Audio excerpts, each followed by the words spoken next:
So now let's starting with another group of diseases that are MMR, which means measles, rubella, measles, mumps and rubella. ठीक है, सबसे पहले ये तीनों ही जो होते हैं एयरबॉर्न इन्फेक्शन होते हैं, एयरबॉर्न या रेस्पिरेटरी बॉर्न इन्फेक्शंस. ठीक है, ये सारी जो होते हैं कॉमन इन चिल्ड्रन एंड ये सारे ही are caused by single stranded RNA viruses. जो हमने चिकन पॉक्स और स्मॉल पॉक्स देखा था वो that are caused by double stranded DNA virus. तो सबसे पहले हम मीजल्स की बात करेंगे. मीजल्स, जो मीजल्स होता है उसके एक तो इसमें नो सब क्लिनिकल केस जिसकी वजह से it doesn't show iceberg phenomena मैंने आपको पढ़ा रखा है, आइसबर्ग फिनोमिनन. ठीक है, और इसमें वही सब क्लिनिकल केस नहीं होते तो कैरियर स्टेट नहीं होती. ये किसकी वजह से होता है? सिंगल स्ट्रैंडेड आरएनए मैंने बताया. और लेकिन इसका एग्जैक्ट वायरस का नाम क्या होता है? Paramyxo virus.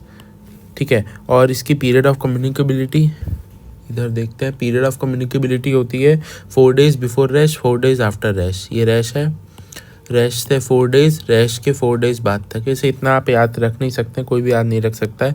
इसमें इंपॉर्टेंट बात क्या होती है? लाइफ लॉन्ग इम्यूनिटी होती है. नेग्लिजिबल सेकेंड अटैक रेट जो होता है ना, second attack rate. I am saying second attack rate. I am not saying secondary attack rate. Second attack rate और secondary attack rate are different. Secondary attack rate means कि primary case जो है कितने लोगों को फैला रहा है, मतलब प्राइमरी केस से कितने और लोगों को फैल रहा है, that is secondary attack rate. But second attack rate means कि उसी बंदे को दोबारा वायरस होने के चांसेस कितने हैं, मतलब उसी सेम बंदे को. तो secondary attack rate means primary से सेकेंडरी कितने लोगों को हो रहा है. तो सेकेंड अटैक रेट जो होता है इसका नेग्लिजिबल होता है. क्यों? क्योंकि लाइफ लॉन्ग इम्यूनिटी होती है, लाइफ लॉन्ग इम्यूनिटी. लेकिन इसका जो सेकेंडरी अटैक रेट होता है वो काफ़ी हाई होता है, दैट इज़ 85% तक होता है इसका सेकेंडरी अटैक रेट. और एक वैक्सीन से प्रिवेंटेबल है, इसलिए हम मीजल्स पे थोड़ा ज़्यादा फोकस रखते हैं. इसकी जो पीक एज है ये पूछी गई है एग्ज़ाम में. पीक एज जो है that is 6 months to 3 years and associated with mall nutrition. TB and ये दोनों माल न्यूट्रिशन से एसोसिएटेड होते हैं. माल न्यूट्रिशन होगा तो चांसेस ऑफ मीजल्स बढ़ जाते हैं. और इंक्यूबेशन पीरियड भी इंपॉर्टेंट है इसका. Incubation period 10 to 14 days. Chicken pox और स्मॉल पॉक्स का हमने लगभग 15 days याद करा था, तो इसका भी आप ऐसे याद कर लो कि 2 weeks. इसका भी 2 weeks होता है. एंड सबसे इम्पॉर्टेंट है इंक्यूबेशन पीरियड ऑफ मीजल्स. लेकिन वैक्सीन इंड्यूस्ड मीजल्स जो होता है मीन्स वो आगे आएगा. वैक्सीन इंड्यूस्ड मीजल्स का 5 to 7 days होता है, not 14 days. Mode of transmission मैंने आपको बताया क्या बोलते हैं, रेस्पिरेटरी बॉर्न है तो ये ड्रॉपलेट होगा या ड्रॉपलेट न्यूक्लियाई होगा. अभी इसमें एक क्लिनिकल फीचर देखते हैं. क्लिनिकल फीचर 3 stages में प्रेजेंट होता है. ये 3 stages में प्रेजेंट होता है, दैट इज प्रोडोर्मल स्टेज,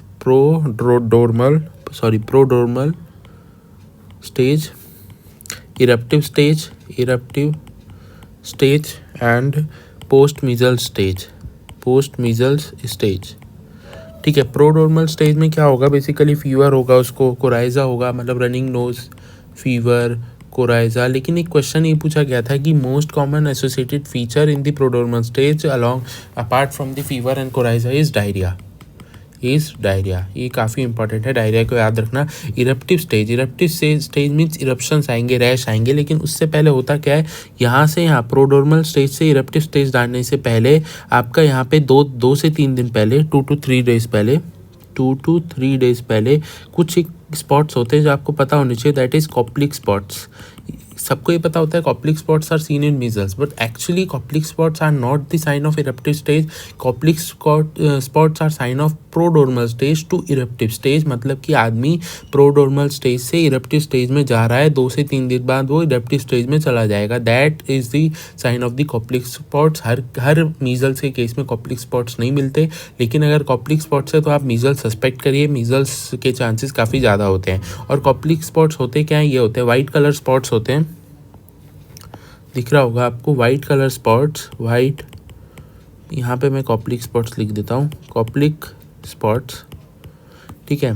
तो कॉप्लिक स्पॉट्स होते क्या है, white colour spots, white colour spots on buccal mucosa, buccal mucosa, और बेसिक जनरली मोलर टीथ के पास ये देखने को मिलते हैं। मैंने फ़ोटो में भी दिखाया आपको, सॉरी, हाँ, फोटोज़ में भी ये मोलार टीथ के पास देखने को मिलते हैं वाइट कलर के रैश। अब इरप्टिव स्टेज में क्या होता है, इरप्टिव रैश कह रहा हूँ, स्पॉट, इरप्टिव स्टेज में रैश आते हैं।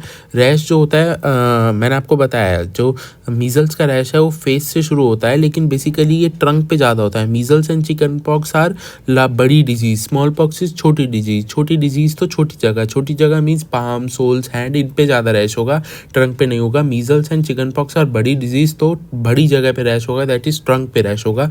और जो रैश होता है सबसे पहले प्री ऑरिकुलर होता है, pre auricular rash, then it spreads to whole body and then it heals, तो ये पूरी ऑरिकुलर रैश से होल बॉडी बनने में 2 to 3 days लगते हैं, और मैक्सिमम इन्फेक्टिव पीरियड भी 2 to 3 days होता है। Maximum infective period is 2 to 3 days after onset of rash, maximum infective period after onset of rash यही होता है, क्योंकि होल बॉडी में वो आप सोचो ना, मेरे को प्री ऑरिकुलर रैश हुआ, फिर जब वो होल बॉडी में जा रहा है, मतलब कि अब वो फैल रहा है, तो मोस्ट इन्फेक्टिव है। मोस्ट इन्फेक्टिव उसी फेज में होगा जब वो पूरी बॉडी में फैल रहा होगा। सिंपल, इसमें कोई बड़ी बात है नहीं, ये कोई भी समझ सकता है, ठीक है। फिर इसमें पोस्ट मीजल स्टेज में क्या होता है, पोस्ट मीजल स्टेज में होता है वीकनेस एंड वेट लॉस। आपने एक चीज़ देखी है कि जो वेट लॉस है यही सेम होता है टीबी में भी। टीबी भी आपका पोस्ट टीबी वेट लॉस वगैरह होता है, मीजल्स में भी यही होता है, और दोनों ही माल नरिशमेंट से एसोसिएटेड हैं, ठीक है। अब इसके बाद हम देखते हैं इसके कॉम्प्लिकेशंस, मतलब ये ठीक हो गया, लेकिन कॉम्प्लिकेशन तो छोड़ेगा ना, गजब लल्लू आदमी को कॉम्प्लिकेशन, बिना कॉम्प्लिकेशन कोई डिजीज़ आती नहीं है।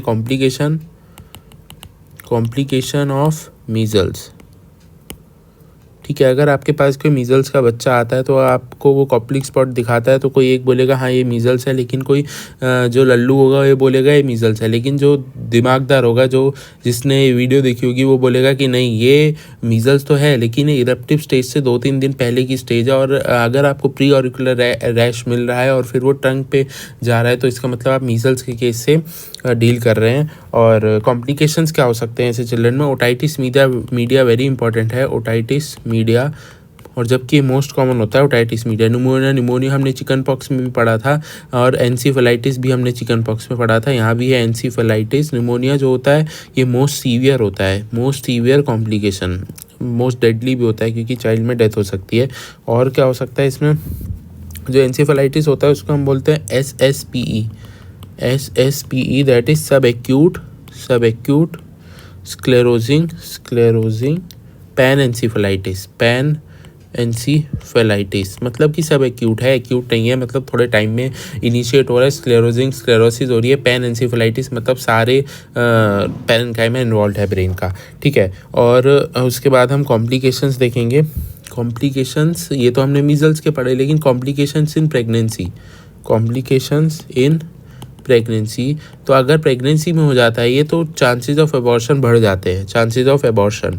इसमें ऐसा कोई नहीं होता कि कंजेनाइटल मीजल सिंड्रोम, जैसे हमने कंजेनाइटल वेरिसेला पढ़ा था, हम आगे और एक डेंजरस सिंड्रोम पढ़ेंगे, that is congenital rubella syndrome, ठीक है। इसकी डायग्नोसिस, क्लिनिकल डायग्नोसिस होती है, PCR करेंगे। PCR क्यों करेंगे, क्योंकि RNA वायरस है, तो क्या बोलते हैं PCR करेंगे, और इसका मैनेजमेंट कोई ट्रीटमेंट नहीं होता है इसका।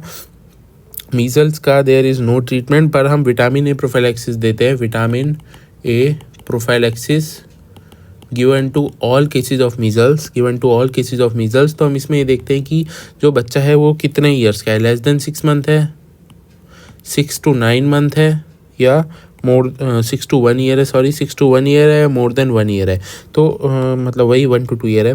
तो मोर देन 1 ईयर वाले को हम नॉर्मली कितनी विटामिन ए की डोज देते हैं, दैट इज़ 2 lakhs, तो इसमें भी 2 lakhs देते हैं international units. 6 month to 1 year, 6 month to 1 year वाले को हम कितनी देते हैं नॉर्मली, कितनी देते हैं, 1 लाख देते हैं, यहाँ भी 1 लाख देते हैं। पर ये बोलते हैं देखो यार तुम NIS में 6 मंथ मतलब वो 9 मंथ वाली डोज तो दे ही रहे थे और मोर देन 1 ईयर वाले को भी दे रहे थे, पर कुछ तो देखो यार, ये भी मीजल्स हुआ है तो इसको कुछ तो हमें और बच्चों को भी तो इसके अंदर लेना चाहिए ना। तो बोले बिल्कुल लेंगे, लेस देन 6 मंथ वाले को आप थोड़ा कम दोगे ना ऑब्वियसली, तो 50 लाख इंटरनेशनल यूनिट्स दे दोगे। ठीक है, ये बहुत इंपॉर्टेंट है। Vitamin A prophylaxis given to every case of measles. अब मीजल्स हो गया तो हमने सोचा यार ये इसका कोई ट्रीटमेंट नहीं है तो हम इसको प्रिवेंट करते हैं, तो हमने मीजल्स वैक्सीन निकाली, मीजल्स वैक्सीन।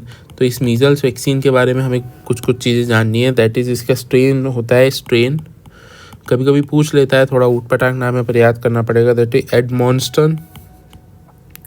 एडमॉन्स्टन ज़ेग्रेट्स। यस जी हाँ, स्ट्रेन का ही नाम है, किसी और का नाम नहीं ले रहा हूँ मैं, ज़ेग्रेट्स। ठीक है, और ये कैसी होती है वैक्सीन, मैंने आपको बताया लाइव वैक्सीन होती है, ये सब मैं नहीं लिख रहा, ये लाइव वैक्सीन होती है। इसको हम कहाँ पे देते हैं ये सब आपको पता है, क्या बोलते हैं, राइट अपर आर्म पे देते हैं और सबक्यूटेनियस देते हैं, 0.5 ml देते हैं, लिख देता हूँ 0.5 ml subcutaneous right upper arm देते हैं। और क्या है, ये लाइव वैक्सीन है, लाइव एंड फ्रीज ड्राइड आती है, तो इसका कॉन्स्टिट्यूएंट हमें पढ़ना पड़ेगा, जो कि कॉन्स्टिट्यूएंट कह रहा हूँ, diluent is distilled water, very important. Distilled water किसका डाइल्यूएंट है, मीजल्स का डाइल्यूएंट है। और हम क्या बोलते हैं, देते कब हैं इस वैक्सीन को आपको पता है 9 मंथ में देते हैं, 16 to 24 मंथ में देते हैं, MR1 MR2। एक्चुअली में MR1 जो होती है, MR2 ये MR3 क्यों नहीं देते हैं, यहीं पे मैं आपको बता देता हूँ। जो MR1 होती है, MR1 उसकी वजह से 85% प्रोटेक्शन आता है, MR2 की वजह से 98% प्रोटेक्शन आता है। लेकिन जो MR3 अगर हम इंट्रोड्यूस करते हैं तो जिसकी जो कॉस्ट होती है that is more than protection, तो इसलिए हमने उसको MR3 को इंट्रोड्यूस नहीं किया। समझ आ रहा है ना आपको, तो इसलिए हमने MR3 को इंट्रोड्यूस नहीं किया, इसलिए MR1 MR2 और MR3 है। और क्या बोलते हैं इसको, ड्यूरेशन ऑफ इम्यूनिटी मैंने बताया आपको, लाइफ लॉन्ग इम्यूनिटी होती है। मीजल्स कंटेनिंग वैक्सीन कुछ आप देख लीजिए, मीजल्स कंटेनिंग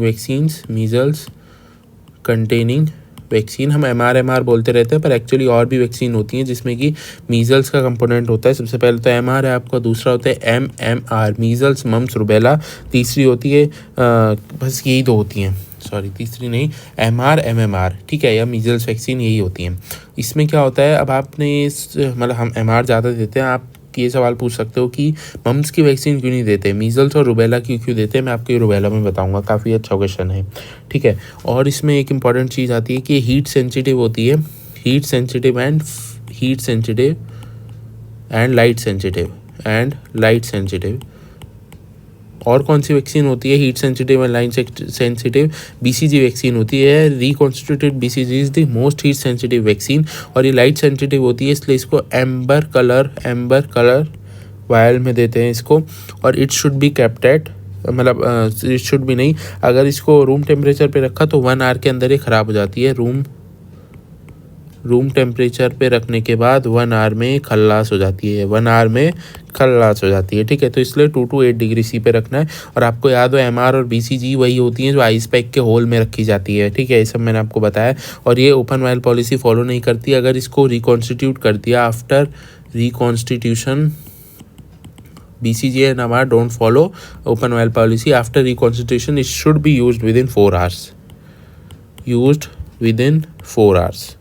ठीक है। तो ओपन वायल पॉलिसी फॉलो नहीं करती है। एक इम्पॉर्टेंट चीज़ इसकी क्या है, इम्पॉर्टेंट चीज़ होती है कि जब आपने वैक्सीनेशन दिया और उसके 5 से 7 दिन बाद एक मीजल्स लाइक रैश होता है, एक्चुअली ये नॉर्मल होता है बिल्कुल, यहाँ पे फीवर भी हो सकता है, उसको रैश हो सकता है, तो ये एक नॉर्मल चीज़ है, ये साइड इफ़ेक्ट नहीं है, it's not a side effect, ठीक है। और जो इसमें एक चीज़ और हो सकती है, वैक्सीन देने के बाद आपको टॉक्सिक शॉक सिंड्रोम भी हो सकता है, दैट इज़ साइड इफ़ेक्ट क्या हो सकता है, that is toxic shock syndrome, no sorry, इसको ये साइड इफ़ेक्ट होता है मीजल्स वैक्सीन का, that is measles dry rash. Side effect होता है ये, मैंने गलत बोला है, साइड इफ़ेक्ट नहीं होता है, it is a side effect, sorry, correct कर लेना इसको, रियली सॉरी।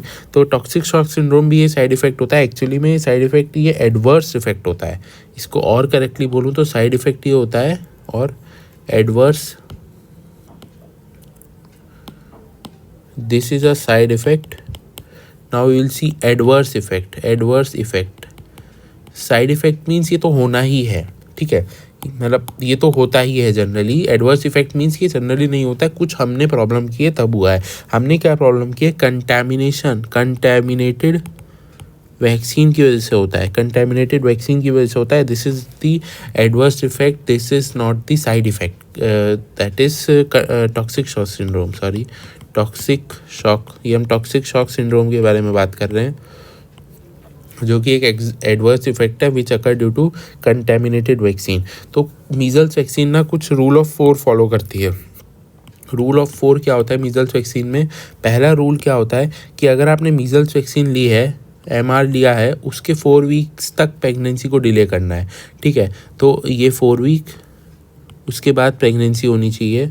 अगर आपने MR वैक्सीन ली है तो उसके 4 वीक तक आपको TST नहीं कराना है, ट्यूबरकुलिन सेंसिटिव टेस्ट नहीं कराना है, 4 वीक के बाद ही TST कराना है, क्योंकि फॉल्स रिजल्ट भी आते हैं। तीसरा रूल ऑफ 4 क्या है? MR वैक्सीन ली है, उस यहाँ 4 मंथ आ जाता है, 4 मंथ तक आपको ब्लड प्रोडक्ट्स या इम्यूनोग्लोबुलिन्स लेने भी नहीं है और देने भी नहीं है, ठीक है। Don't donate and don't receive, ये इंपॉर्टेंट है। अब इसके कॉन्ट्रा इंडिकेशंस, मैंने आपको कॉन्ट्रा इंडिकेशंस बताएं लाइव वैक्सीन के कॉन्ट्रा इंडिकेशन मैं लिख देता हूँ फिर। मीजल्स वैक्सीन लाइव होती है तो इसके कॉन्ट्रा इंडिकेशन सिंपल है, प्रेगनेंसी होगा, Contra indicated in pregnancy, CD4 count, ये सब मैंने आपको एक्सप्लेन किया है, लेस देन 200 होता है, एंड रिलेटिव CD4 काउंट जब लेस देन 15% है तो ये कॉन्ट्रा इंडिकेटेड होती है, और HIV सिम्टोमेटिक में भी ये कॉन्ट्रा इंडिकेटेड होती है, ठीक है। कौन सी? Measles vaccine. और अगर मीजल्स किसी को हो जाता है तो हम इसमें पोस्ट एक्सपोजर प्रोफाइलैक्सिस भी है हमारे पास मीजल्स का, that is measles post exposure prophylaxis, जिसमें कि हमें फिर से देखते हैं कि उसकी एज क्या है। अगर उसकी एज, सबसे पहले हम देखेंगे किसी को मीजल्स का एक्सपोजर हुआ है तो अगर मोर देन 9 मंथ्स है, लेस देन 9 मंथ्स है, अगर मोर देन 9 मंथ्स है तो ऑब्वियसली उसने MR की डोज ले ली होगी। MR की डोज ले ली होगी तो हमें एक बूस्टर देना है, that is one shot of measles containing vaccine with in 72 hours. Generally आपने देखा होगा पोस्ट एक्सपोजर प्रोफाइलैक्सिस हम 72 आवर्स में ही होता है। एड्स की भी हमने 72 आवर्स में देखी थी, रेबीज़ की भी हमने शायद 72 आवर्स में देखी थी, वो आप देखना एक बार। लेकिन post exposure prophylaxis mainly 72 hours के अंदर ही देनी होती है, पर एड्स में 2 आवर्स के अंदर दे दोगे तो बेस्ट है। तो वन शॉट दे देंगे। अगर मोर देन 9 मंथ है, लेस देन 9 मंथ है तो उसने MR नहीं लिया हुआ होगा तो हम उसको देंगे सबसे पहले immunoglobulin, that is measles IgG, जो कि हम देंगे 0.25 ml पर kg, ये भी with in 72 hours, same with in 72 hours. लेकिन इसके 8 to 12 वीक्स बाद हम मीजल्स वैक्सीन दे सकते हैं। मीजल्स MR देंगे उसको, MR या मीजल्स कंटेनिंग वैक्सीन देंगे। देखो MR एक type of measles containing vaccine है, MCV एंड MR अलग चीज़ नहीं है, ठीक है। और लेस देन, और अगर कॉन्ट्रा इंडिकेशन है, वैक्सीन इज़ कॉन्ट्रा इंडिकेटेड, मान लो किसी में MCV, मान लो मोर देन 9 मंथ्स है लेकिन vaccine MCV is contraindicated, then also आप क्या दोगे? मीजल्स इम्यूनोग्लोबुलिन, ठीक है। फिर मीजल्स आउटब्रेक में जो स्पेशल कंडीशंस होती हैं उसकी बात कर लेते हैं। अगर कहीं पे मीजल्स आउटब्रेक होता है तो आपको किस को वैक्सीनेशन देना है? सबसे पहले तो आपको ये देखना है, हमें हर हाउस होल्ड कॉन्टैक्ट को देंगे who is less than 15 year, और देंगे कितने? With in 2 days of exposure, ठीक है। इनको मीजल्स कंटेनिंग वैक्सीन दी जाएगी। और आइसोलेशन एंड क्वारंटाइन में डिफरेंस मैंने बता रखा है आपको पुरानी वीडियोस में। Isolation of cases for 7 days के लिए हम उन केसेस को आइसोलेट करते हैं। और इसमें हम मीजल्स आउटब्रेक में क्या करते हैं, SIA फॉलो करते हैं, that is supplementary immunisation activity.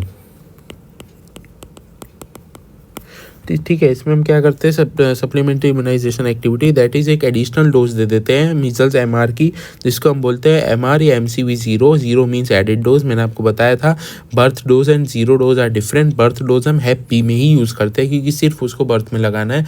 0 मतलब आप कभी भी दे सकते हो इसको। और कब इसके इंडिकेशंस क्या क्या होते हैं, MCV 0 डोज के indications, that is measles outbreak में भी किसको लगानी है आपको, मैंने आपको बताया all house hold contact less than 15 year with in 2 days of exposure, और 2 days with in 2 days of exposure. और क्या बोलते हैं, रेफ्यूजीज़ में लगा सकते हैं आप people travelling from endemic countries, और बस इनमें आप MCV 0 की डोज दे सकते हो। और फिर उसके बाद हमेशा गैप माइंड करना है, अगर MCV 0 दिया है तो 4 weeks बाद ही आप जो शेड्यूल है उसके हिसाब से MCV स्टार्ट कर सकते हो या दे सकते हो।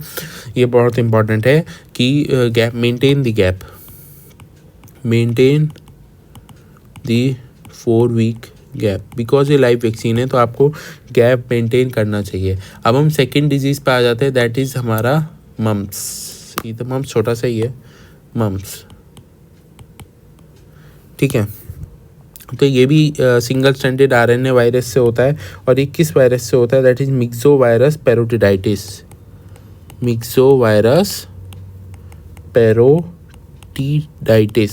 ठीक है। इंपॉर्टेंट है पैरोटिडाइटिस, आप समझ सकते हो क्योंकि ये तो आपको पता ही है, मम्स में पैरोटिड स्वेलिंग होती है तो पैरोटिड इन्फेक्शन होता है। तो इसमें क्या बोलते हैं, सब क्लिनिकल केस हाई होते हैं, इंक्रीज सब क्लिनिकल केस। एक्चुअली मैं आपको बताता हूँ क्लिनिकल केस, मीजल्स के कोई सब क्लिनिकल केस नहीं होता, कोई कैरियर नहीं होता, मम्स के सब क्लिनिकल केस होते हैं और रूबेला के और ज़्यादा सब क्लिनिकल केस होते हैं। इसका मतलब measles don't show iceberg phenomena but mumps and rubella show iceberg phenomena. और कौन सी डिजीज शो नहीं करती, that is tetanus and rabies. मतलब उनमें कोई सब क्लिनिकल केस हो ही नहीं सकता ना, जो केस होगा उसकी डेथ ही हो जाएगी, ठीक है। तो इसमें और लिख देते हैं, और कौन सी डिजीज आइसबर्ग फॉलो नहीं करती, टिटनस एंड रेबीज। बहरहाल तो आगे बढ़ते हैं। तो पीरियड ऑफ कम्युनिकेबिलिटी उसमें क्या होता है, वही 4 to 6 days before onset of disease, and वही मतलब आप मीजल्स की तरह याद रख लो, दैट इज़ डिजीज से 7 दिन पहले, डिजीज से 7 दिन बाद, 7 दिन पहले 7 दिन बाद। इसमें भी लाइफ लॉन्ग इम्यूनिटी होती है और ये भी चिल्ड्रन में ही होती है। ये सब चीज़ें कॉमन है सब में, children life long immunity. Mode of transmission is same, that is respiratory, that is आपका ड्रॉपलेट मोड ऑफ ट्रांसमिशन होगा। इसके क्लिनिकल फीचर्स इंपॉर्टेंट होते हैं। क्लिनिकल फीचर्स में क्या होगा, फीवर होगा हाई ग्रेड, प्लस उसके साथ स्वेलिंग ऑफ ग्लैंड्स हो सकता है। और जो ग्लैंड्स होगी मोस्ट कॉमनली जो इन्वॉल्व होती है, that is parotid most commonly. और कौन को क्या क्या स्वेल हो सकता है, सबलिंगुअल, सब मैंडिबुलर, टेस्टिस भी स्वेल हो सकती है, पेंक्रियाज में भी हो सकता है, CNS में जा सकता है, ओवरीज में हो सकता है इन्फेक्शन, ठीक है। ये सब इसके क्या बोलते हैं हो सकते हैं, लेकिन इसके कुछ कॉम्प्लिकेशंस भी होते हैं जो कि मैं यहाँ लिख देता हूँ। Complications of mumps. तो कॉम्प्लिकेशंस ऑफ मम्स क्या क्या हो सकते हैं, that is orchitis, inflammation of testis most common, ठीक है। उसके बाद ovaritis, inflammation of ovaries, pancreatitis, that is inflammation of pancreas, thyroiditis, inflammation of thyroiditis, meningitis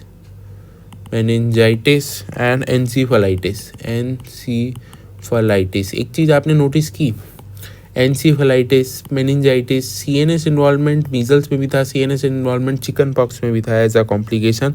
और मम्स अगर प्रेगनेंसी हो जाती है, मम्स विद प्रेगनेंसी, तो इतना कोई सीरियसनेस की बात होती नहीं है, अबॉर्शन के चांसेस बढ़ जाते हैं, पर कंजेनाइटल मम्स इन्फेक्शन ऐसा कुछ जनरली होता नहीं है। ठीक है, रूबेला की बात कर लेते हैं अब यहाँ। रूबेला,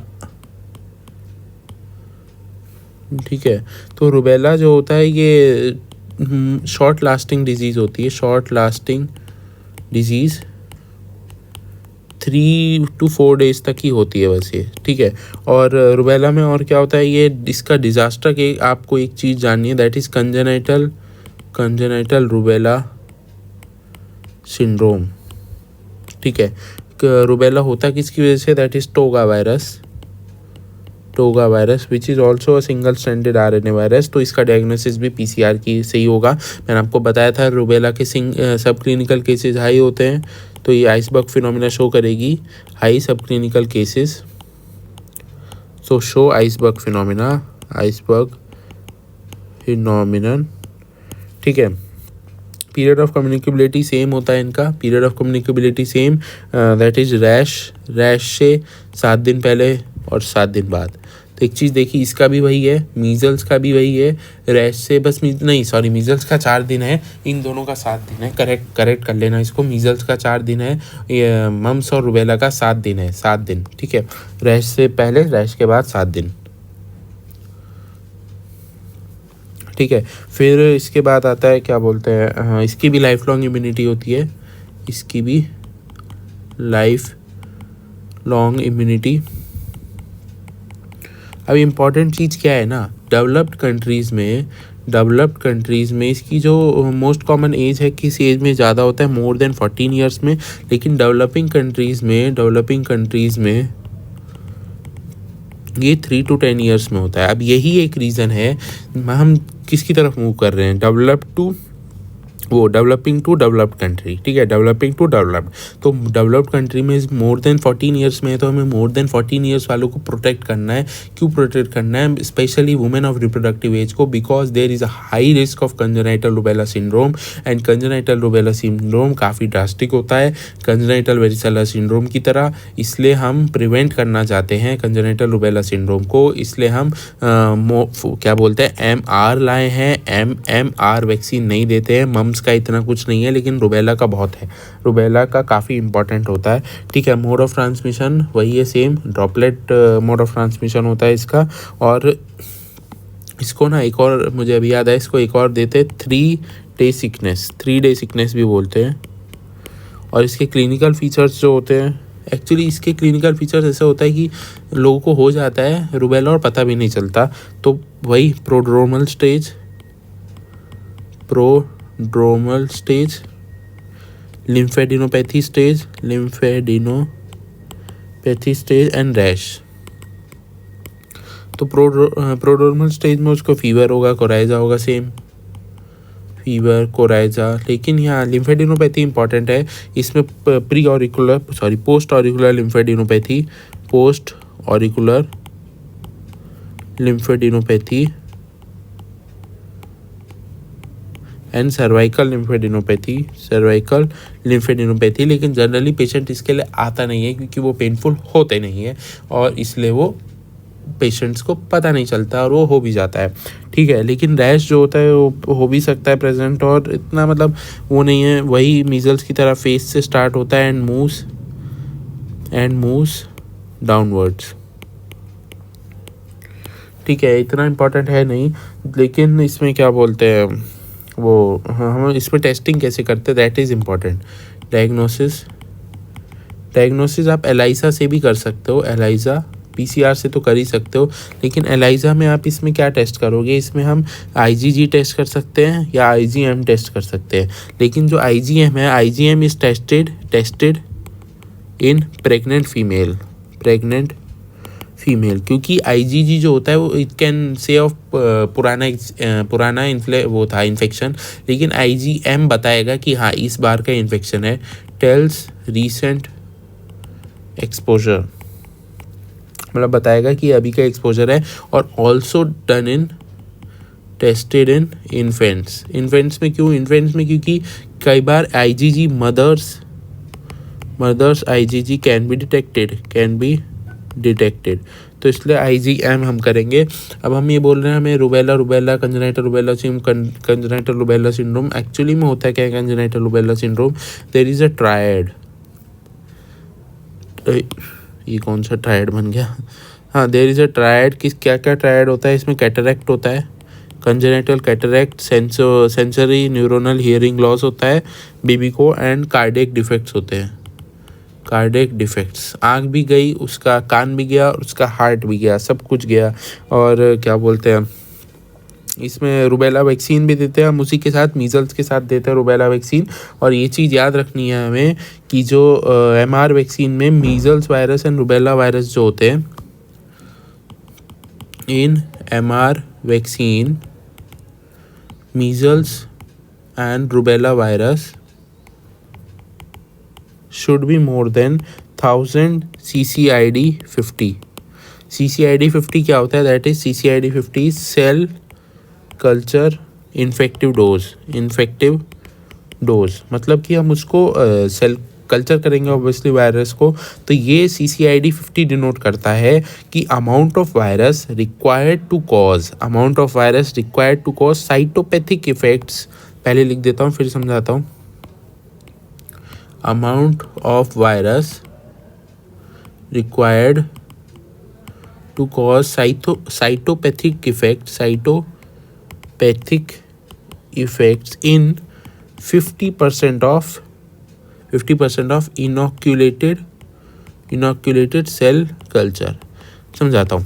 देखो, एक आदमी ने बोला भाई चलो मैं इसको मीजल्स एंड रूबेला वायरस को कल्चर करूँगा। बोले बहुत बढ़िया, आप कल्चर करो। तो वो बोलता है कि कल्चर करने के बाद जो साइटोपैथिक इफेक्ट होगा वायरस का, साइटोपैथिक इफेक्ट जो होगा वो मतलब जो अमाउंट ऑफ वायरस है जो साइटोपैथिक इफेक्ट ला रहा है, मतलब सेल्स को डैमेज कर रहा है, इन 50% ऑफ इनोक्यूलेटेड सेल कल्चर। जो सेल कल्चर है उसमें कुछ सेल्स होंगी, उसकी 50% सेल्स को जो जितनी कंसंट्रेशन ऑफ वायरस डैमेज कर रही है, जितनी concentration of virus 50% of cell culture को साइटोपैथिक इफेक्ट ला रही है, डैमेज कर रही है, उसको हम CCID50 बोलते हैं। तो इसलिए MR वैक्सीन में मीजल्स और रूबेला वायरस की जो कंसंट्रेशन होनी चाहिए that should be 1000 times more than 1000 times CCID50, ठीक है। एंड सेम रूबेला वैक्सीन के भी वही, रूबेला भी एक MR के साथ ही देता है, तो इसके कॉन्ट्रा इंडिकेशन भी सेम होंगे।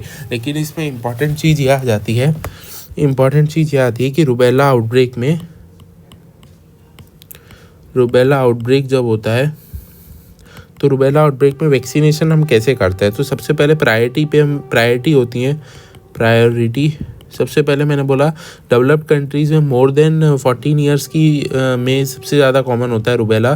तो सबसे पहले हम women of reproductive age who are not pregnant, obviously pregnant female को थोड़ी लगा दो यार, गजब लल्लू आदमी हो। प्रेग्नेंट फीमेल को अगर आपने लगा दिया तो एक्सपोज कर दिया। पहली बात तो contraindicated, all live vaccine are contraindicated in pregnant female. ऊपर से आपने और एक लल्लूपना कर दिया कि रूबेला का इन्फेक्शन भी दे दिया प्रेग्नेंट फीमेल को। बहुत बढ़िया, आपके तो अब दीवाला निकलने वाला है। तो women of reproductive age who are not pregnant में ही देनी है ये। दूसरी प्रायोरिटी कौन होती है? पहली प्रायोरिटी तो ये हो गई। दूसरी प्रायोरिटी होती है हमारा 1 to 14 ईयर वाले, 1 to 14 ईयर चिल्ड्रन। फिर हमने बोला 1 से नीचे वालों को भी ले लो, दैट इज़ आपका लेस देन 1 ईयर। तो पहले more than 14 year, 1 to 14 year, फिर लेस देन 1 ईयर, ठीक है। फिर एक चीज़ और इम्पॉर्टेंट है कि ये लिख देता हूँ, मतलब बेसिकली MR के साथ ये MR vaccine plus yellow fever vaccine not never given together, never. MR vaccine and yellow fever vaccine are never given together. क्यों नहीं देते हैं? क्योंकि दोनों का इफेक्ट नहीं आता है, ऐसा बोलते हैं। और स्पेशली हम किन में नहीं देते, मतलब ठीक है लेस देन 2 ईयर्स वाले चाइल्ड में तो स्पेशली नहीं देंगे, specially in less than 2 years child. But होता है क्या इसमें, ये नो इफेक्ट, कोई इफेक्ट नहीं आता है, नो इफेक्ट ऑफ बोथ, किसी का भी कोई इफेक्ट नहीं आता है। अब लास्ट सबसे बकवास चीज़ जो हमें देखनी है दैट इज़ ग्लोबल, यस जी हाँ, सबसे ख़राब चीज़ that is global measles and rubella strategic framework, क्या बड़े बड़े नाम है, फ्रेमवर्क, ठीक है। तो इसमें क्या अभी ये 2021 से 2030 तक के लिए हैं ये टारगेट्स। तो इसमें हम क्या करते हैं, मीजल्स और रूबेला को स्टॉप करना है, क्यों, दोनों खतरनाक बीमारी है, इसलिए मीजल्स का ट्रीटमेंट नहीं है। अब इसकी स्ट्रैटेजी क्या है, मतलब सबसे पहले हमें क्या करना है, more than 95% vaccine coverage we should decrease, that is low incidence of measles, ठीक है, और कॉम्बैक्ट आउटब्रेक्स, जो आउटब्रेक्स आते हैं उनको कॉम्बैक्ट करना है, 95% से ज़्यादा वैक्सीन कवरेज करना है। दीज आर ऑल स्ट्रैटेजीज, ठीक है। And low incidence of measles, low मतलब कि लो कितना, less than 5 cases per million per year, ठीक है। तो इसको प्रिवेंट करने के लिए हमें मतलब global measles and rubella strategic framework बनाया 2021 to 2030 for measles and rubella. The strategies are more than 95% vaccine coverage, low incidence of measles and combat any outbreak if कोई भी आउटब्रेक आता है। तो एक चीज़ इसमें ये भी लिख लो कि अर्ली प्रेगनेंसी इन्फेक्शंस, जो कि काफ़ी प्रॉब्लमेटिक होते हैं, अभी हमने 2 ही पढ़े हैं। तो दैट इज़ आपका ये chicken pox and rubella and varicella infection, ठीक है, वही चिकन पॉक्स वाले। तो चिकन पॉक्स क्योंकि कंजेनाइटल वेरिसेला सिंड्रोम, रूबेला क्योंकि कंजेनाइटल रूबेला सिंड्रोम हो जाता है। इसी के साथ हमारा MMR that is measles mumps rubella complete हो जाता है। अब हम thank you for seeing this video, और नेक्स्ट वीडियो भी देखते हैं।